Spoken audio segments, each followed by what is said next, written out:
Hi hello friends, welcome to my channel. నేను మీ యమున.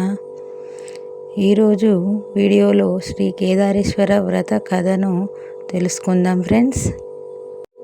ఈ కేదారేశ్వర వ్రతాన్ని కార్తీక పౌర్ణమి రోజు ఆచరించడం చాలా మంచిదని చెబుతారు ఫ్రెండ్స్. ఈ వ్రతాన్ని నోములు ఉన్నటువంటి కుటుంబాలు దీపావళి రోజున కూడా జరుపుకుంటాయి. ఈ వ్రత కథలోనికి మనం చూసినట్లయితే, పరమేశ్వరుని అర్ధాంగి పార్వతి తన పతి శరీరంలో అర్ధభాగము పొందు నిమిత్తము చేసిన వ్రతమగు కేదారేశ్వరుని వ్రతం గురించి చెబుతాను, శ్రద్ధతో వినవలసిందని సూతుడు శౌనకాది మునులకు చెప్పెను. శివుడు పార్వతీ సమేతుడై కైలాసమున నిండు సభయందు కూర్చొని ఉండెను. సిద్ధ సాధ్య కింపురుష యక్ష గంధర్వులు శివుని సేవించుచుండిరి. దేవముని గుణములు శివుని స్తుతించుచుండిరి. ఋషులు మునులు అగ్నివాయువు వరుణుడు సూర్యచంద్రులు తారలు గ్రహాలు ప్రమదగణాలు కుమారస్వామి వినాయకుడు వీరభద్రుడు నందీశ్వరుడు సభయందు ఉపవిష్ణులై ఉన్నారు. నారద తుంబురాదులు శివలీలను గానం చేస్తున్నారు.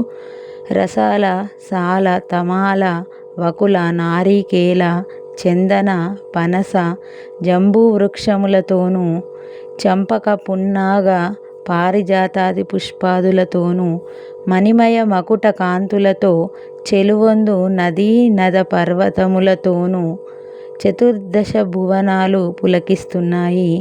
అట్టి ఆనంద కోలాహలములలో భృంగురిటి అను శివభక్తి శ్రేష్ఠుడు ఆనందపులకితుడై నాట్యమాడసాగెను. అతడు వినోద సంభరితములగు నాట్యగతులతో సభాసదులను శివుడిని మెప్పించుచుండెను. శివుడతనిని అభినందించి అంకతలమునగల పార్వతిని వీడి సింహాసనము నుండి లేచి భృంగురిటిని తన అమృత హస్తముతో తట్టి ఆశీర్వదించాడు. అదే అదను నందు కృంగి మొదలుగా గల వంది మాగధులు శివునకు ప్రదక్షిణం చేసి నమస్కరించారు. ఇది గమనించిన పార్వతి భర్తను చేరి, నాదా, నన్ను విడిచి మీకు మాత్రమే వీరెలా నమస్కరించిరి? ఆటపాటలతో మిమ్ము మెప్పించి మీ నుండి నన్ను వేరుపరచి ఇట్లేల చేసితిరి అని ప్రశ్నించెను. అంతా సదాశివుడు సతీమణి పార్వతిని సందిటకు తీసుకొని, దేవి, పరమార్థ విధులగు యోగులు నీ వలన ప్రయోజనం కలుగజేయబడదని నిన్ను ఇట్లు ఉపేక్షించి నాకు మాత్రమే నమస్కరించారు అని జవాబిచ్చాడు. సాక్షాత్ పరమేశ్వరుని ఇల్లాలినయ్యుండి యాదండ ప్రణామములకు నోచుకొని అయోగ్యురాలన అని కోపగించి ఈశ్వరునితో సమానమగు యోగ్యతను ఆర్జించుకొనుటకై తపస్సు నానర్చుటకు నిశ్చయించుకున్నది పార్వతీదేవి.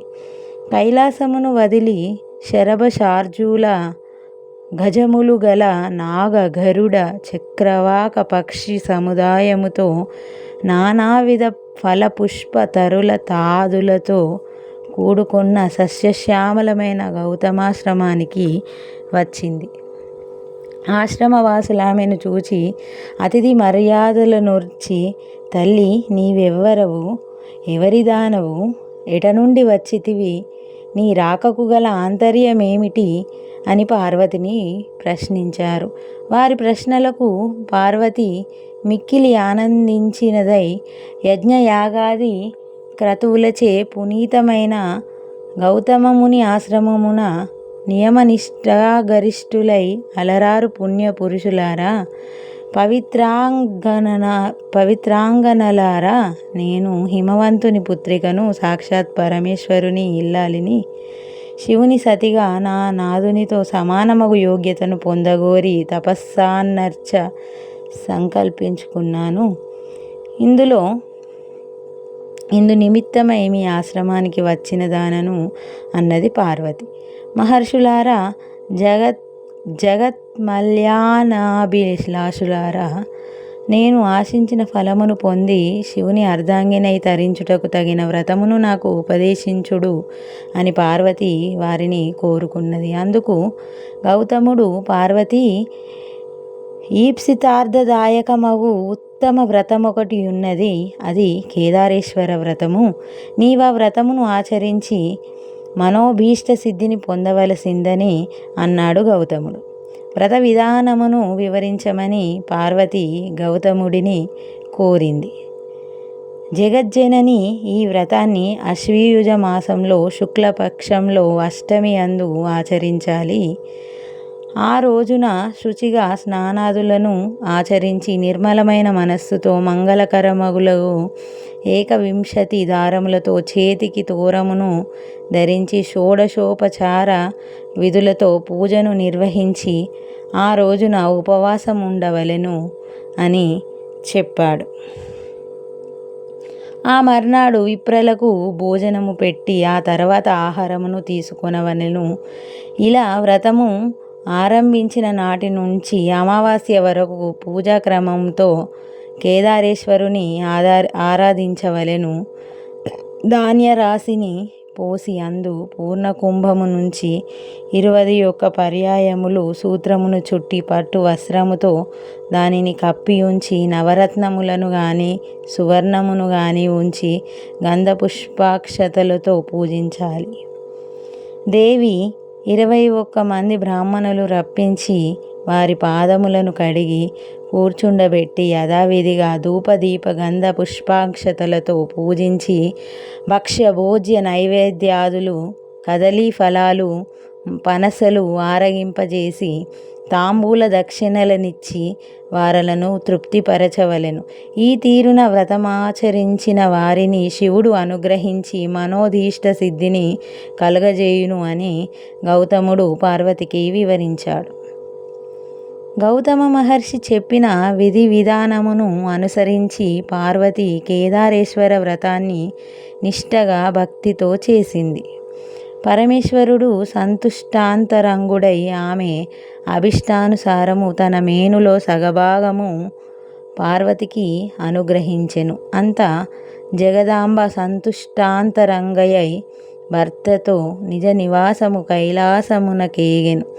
కొంతకాలమునకు శివభక్తి పరాయణుడగు చిత్రాంగదుడను గంధర్వుడు నందికేశ్వరుని వలన కేదారేశ్వర వ్రతమును దాని మహత్తును విన్నవాడై మనుష్యలోకమునకు దానిని వెల్లడి చేయగోరి దివి నుంచి భువికే తెంచి ఉజ్జయిని నగరంలో ప్రవేశించి ఆ నగరాన్ని పరిపాలిస్తున్న రాజు వజదంతునకు కేదార వ్రత విధానాన్ని వివరించాడు. వజదంతుడు ఆ వ్రతమును ఆచరించి శివానుగ్రహముతో సార్వభౌముడయ్యాడు. తదనంతరము ఉజ్జయిని నగరంలో గల వైశ్యునకు పుణ్యవతి భాగ్యవతి అను 2 కుమార్తెలు కలరు. వారు ఒకనాడు తండ్రిని చేరి, జనక, మాకు కేదార వ్రతము చేయుటకు అనుజ్ఞ నిమ్ము అని అడిగారు. అందుకాతడు, బిడ్డలారా, నేను దరిద్రుడను, సామగ్రులను సమకూర్చగల పాటివాడను కాను. మీరు ఆ ఆలోచనను మానుకోండి అని పలికెను. అందుక వైశ్యపుత్రికలు, నీ అనుజ్ఞయే మాకు ధనము, అనుజ్ఞ ఇవ్వవలసిందని కోరుతున్నాను. వారి 2 ఒక వటవృపక్రము కింద కూర్చొని తోరము కట్టుకొని పూజను భక్తితో చేసుకున్నారు. మహేశ్వరుడు వారలకు పూజా సామగ్రిని అనుగ్రహించాడు. వాడు కల్పోక్తముగా వ్రతమాచరించారు. శివుడు సాక్షాత్కరించి వారికి ఐశ్వర్యములు సుందర రూపములను ప్రసాదించి అంతర్జితుడయ్యాడు. ఆ వైశ్యపుత్రికలకు యుక్త వయస్సు వచ్చింది. సౌందర్య సోయగం గల ఆ వైశ్యపుత్రికలలో పెద్దామె పుణ్యవతిని ఉజ్జయిని నగర మహారాజు, చిన్నామె భాగ్యవతిని చోళ భూపాలుడు వివాహం చేసుకున్నారు. వారి తండ్రియగు వైశ్యు ధనధాన్య సమృద్ధితో రాజభోగాలతో పుత్రులను పొంది సుఖంగా జీవిస్తున్నాడు. మరికొంత కాలానికి చిన్న కుమార్తె భాగ్యవతి ఐశ్వర్య మదోన్నతురాలై కేదార వ్రతాన్ని మరిచిపోయింది. అందువల్ల ఈశ్వరానుగ్రహం కోల్పోయింది. ఆమె భర్త ఆగ్రహానికి గురయ్యింది. ఆమె భర్త ఆమెను కుమారుడిని రాజ్యం నుండి వెళ్ళగొట్టేశాడు. ఆమె పడరాని పాటలు పడుతూ ఒక బోయవాని ఇంట ఆశ్రయం పొందింది. ఒకనాడు ఆమె తన కుమారుడిని చేరబిలిచి, నాయన, నీ పెద్ద తల్లి ఉజ్జయినీపురం మహారాణి ఆమె వద్దకు వెళ్ళి మన దీనస్థితిని వివరించి ఆమెను సహాయం అర్థించి తీసుకొని రావలసింది అని చెప్పి పంపించింది. అతడు ఉజ్జయినికి వెళ్ళి పెద్ద తల్లిని కలిసి తమ దుస్థితిని వివరించాడు. ఆమె కొంత ధనమిచ్చి కుమారుడిని సాగనంపింది. అతడు తిరిగి వస్తుండగా మార్గమధ్యమందు మహేశ్వరుడు చోరుని రూపంలో వానిని అడ్డగించి అతని వద్ద గల ధనాన్ని కొల్లగొట్టాడు. అతడు జరిగిన దానికి మిక్కిలి విచారించి మరలా పెద్ద తల్లి వద్దకు వెళ్ళి జరిగిన సంగతి వివరించింది. ఆమె మరలా కొంత ధనాన్ని ఇచ్చి పంపించింది. ఈ పర్యాయం కూడా మార్గమధ్యమందు చోరరూపుడైన శివుడు ఆ సొమ్మును తీసుకొని పోయాడు. మరలా అతడు పెద్ద తల్లి వద్దకు బయలుదేరగా అంతర్వాహిని నుండి ఈశ్వరుడు, ఓయి, నీవు ఎన్నిసార్లు నీ పెద్ద తల్లిని అడిగి సొమ్ము తెచ్చుకున్నా నీ తల్లి కేదార వ్రతమును మానివేసిన కారణముగా ఆ సొమ్ము మీకు దక్కదు అని హెచ్చరించాడు. ఆ మాటలు విన్న అతను తిన్నగా పెద్ద తల్లి వద్దకు వెళ్ళి తాను విన్న మాటలను తెలియచెప్పాడు. అప్పుడు ఆమె బాగా ఆలోచించి అతని చేత కేదార వ్రతము చేయించి డబ్బిచ్చి పంపించింది. తల్లితో కేదార వ్రతం చేయవలసినదిగా చెప్పమన్నది. అతడా ప్రకారం తల్లి వద్దకు వెళ్ళి పెద్ద తల్లి ఇచ్చిన సొమ్ము ఇచ్చి వ్రతం చేయవలసిందని పెద్ద తల్లి చెప్పిన మాటలను చెప్పాడు. గుర్తు కలిగిన భాగ్యవతి భక్తి శ్రద్ధలతో కేదార వ్రతాన్ని చేసింది. ఆమె భర్త మంది మార్చలములతో వచ్చి ఆమెను కుమారుడిని రాజధానికి తీసుకువెళ్ళాడు.